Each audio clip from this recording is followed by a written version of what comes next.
his sister Kevon. And this brother got a mechanic shop and a car lot. He said he'll move his car lot part up to our shop and help us get our dealership going, get our car lot going. And if we keep it going and get a tire shop or a mechanic shop, he said he'll move in over there too and help us run it and get it off the ground. All we got to do is come together. And what if we came together? Now what if we came together, did it that 1 month, opened up that 7 Plaza and let it run for 6 months and it went off the chain. And everybody started wanting to get involved. And then it'd be 2015 after 6 months. Income tax season would be about. And what if everybody said, man, come on, let's go and do this. What if everybody jumped on it? You're looking at 1,000 people at $100 a month. We're talking about $100,000. Once we get on that level, once we come together with that type of unity, then we can start looking at this Fort Worth Bazaar right here over here off 35. You see what I'm saying? And then we can look at that liquor store over there off Mansfield in 820. It's still empty over there. And you know, I know some of us kind of funny about owning a liquor store. Black folks ain't gonna stop drinking no time soon. And it's easy to turn a negative into a positive. We can use the profits from the liquor store to fund the daycares that we need that focus on early childhood development. We can use the profits from the liquor store to sponsor the Rites of Passage programs. It's easy to turn a negative into a positive. Then we look at this here building over here on Lancaster that used to rent out the furniture. We can turn it into a club. It's big as Beamers. Got plenty parking. And then again, we can always turn a negative into a positive. We can use the money from the club and the liquor store to fund the public schools that we need. We need a performing arts school in every hood in the community.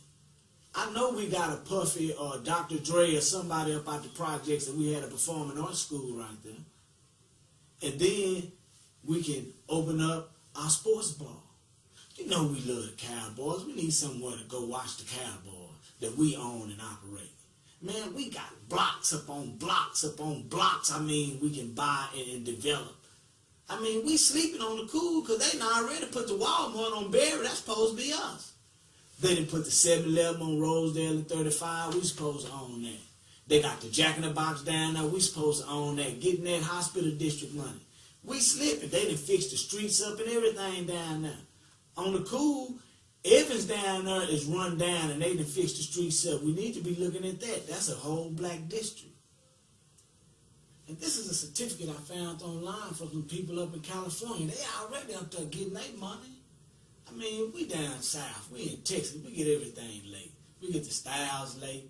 We get the fashions late. We get the music late. I mean, they been had this investment group and they getting their money. And this ain't where that ain't where it started. It all started with Marcus Garvey. This where it started. And this how he got his Black Star Line, his ship line going with the help of the people. Check this slide out. African Americans made $1.1 trillion in 2012. That would make us the 7th or 8th richest nation in the world, but we begging for jobs. Sometimes the chains that prevent us from being free are more mental than physical.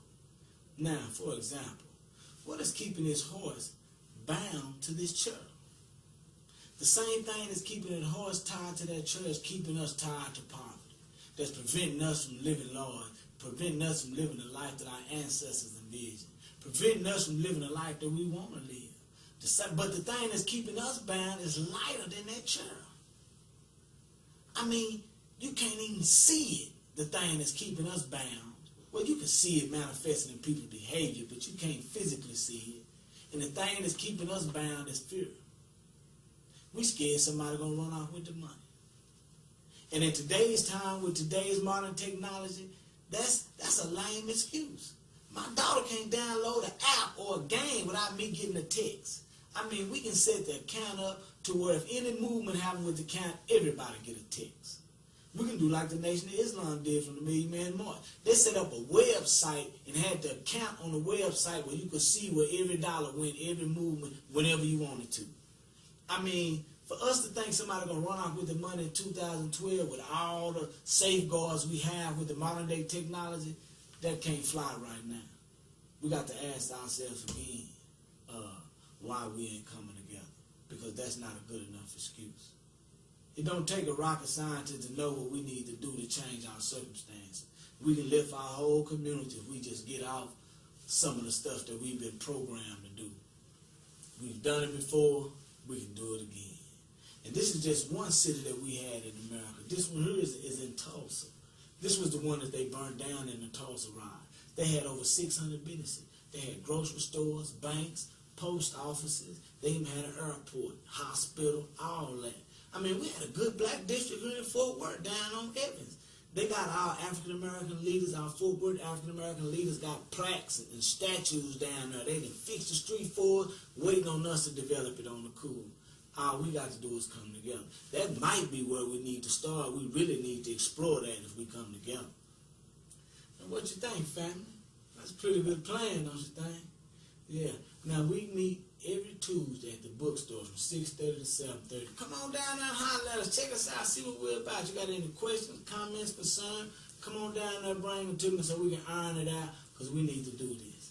I mean, in every major city, you have a Chinatown. In every major city, you have a little Mexico, you have a little Greece, little Havana town, a little Italy, and we're trying to build a little Africa, a little black town. That's all. We don't think the Chinese are being prejudiced for having a Chinatown, do we? Nah. We don't think the Mexicans are being prejudiced for having a little Mexico, do we? Nah. We don't think the Greeks are being prejudiced for having a little Greece, do we? Nah. So we shouldn't feel we're doing anything wrong to try to start us a little Africa. Don't nothing but Chinese work in Chinatown. Don't nothing but Mexicans work in little Mexico. Don't nothing but Italians work in little Italy. We need to build us an economic foundation where we can hire our own and we can support the programs that we need in our community. I mean, Head Start was a great success in the community. They say it cut illiteracy rate in half, but they kept cutting funding. It don't take a rocket scientist to know what we need to do to change our condition. There are people in the community right now that are doing things that are doing big things in the community that is helping the community and changing people's lives. But they just ain't got the funding to implement it on a large scale. And this is the way we can do that. So, it's your boy. Appreciate you for listening to me. Come on down to the bookstore, holler at me if you have any concern. Peace.